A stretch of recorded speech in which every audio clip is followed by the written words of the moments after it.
Whakatulowak, kau kore mua ke uskamalmarat ni talawatapu na e kamata atu e tangata e whaipekau e pioni ana e piapi. Kaya tāmo oku ke whakakakato ate ki whatonia koe. Te kei ke whakakakato o whatonia, to mua whaketa e langi o tua mafu. I he tau ni hao haoa ko whai mai tau mowi, kia tau wapsia ia e ako whakakoloa, moi ako mahukinga koe, he kikau nanga koe ko sāpoi.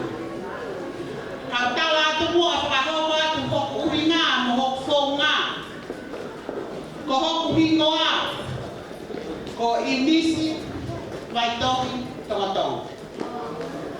Ko e mehe ki tangau o inisi kaufus. Kaya ko inisi, ko e ku whakahingoa inisi. Te koe ope whine ia ko ngā ani sisiki. Tāni mato. Koe ahoni sāpina. Mea mai pē. Ko kotoni e ni merere mito. Pea ke mea mai pē koe ki tahine tau olonga o e ahoni. Ko hoku ki ngoko puna. O toi umisi pē mo hono hingoa. Koe ui ngā, he kuhoku tō ngā o ko tō taha whiwhine pehe lo whai koe ni o kau tūpua. Ko au muhoku whangatua ngā ane. Pea koe ahoni i nisi, ko ofa lahi atu ia ko. Pehe e ku ofa ki he kaunanga koe ni ko sāpina. Koe tu toi whakahinoa pe ki kaunanga koe ni a sāpina. Koe mea ia ko whiewhia ni ahoni. Sāpina. Sio mai ko whangakui e, ko toni. O pihene hoa ko toni me tonga moi whanau. Tangatai whai ke kau e koloni, o kui heni mo eni whanau. Pehe kia moara, tere mai me inusila, o kui heni mo eni whanau. Pehe kia tāni, pia mo eni whanau. Pia moaofo, ko tulere mai koe ni me inusila. O ko lere mai mo e whanau, ko i mahuinga he ni mautoro. Ai ako ko e ni whakakoloa alamu. Ko sāpina ko mau fuofua moko punai. O oku pia te he ko whangatonga ane koto. Ko mau fuofua moko punai ni mata koe. Pia kai aha me ai mo ua. Kange koe rea ai ulmotua ane nai. Ko i family masiva. Ko mea pe o mau iloa ai ko lo tupe. Mo se ofo ofani. Ko me ape ia o mahuinga hea o sāpina.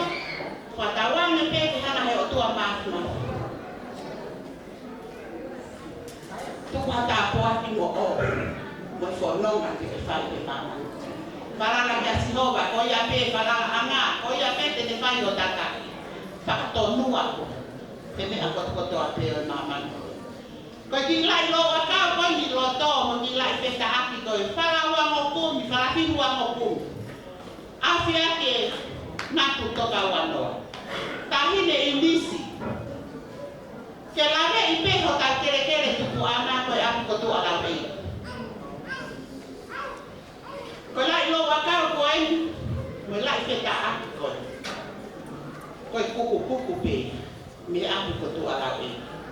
Si o whangata mai, pia pehe ki e nau whanau kotoa.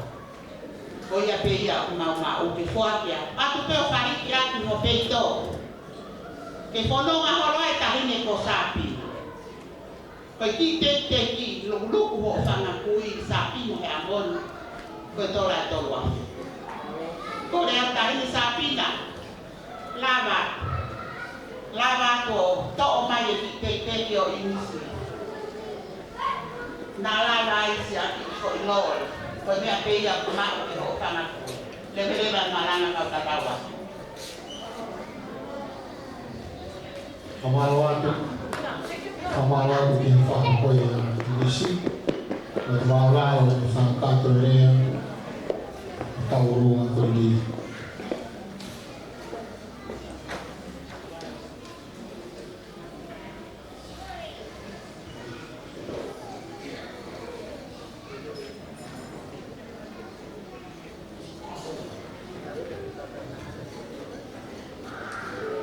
sa DJ tatagi Obi Fashi.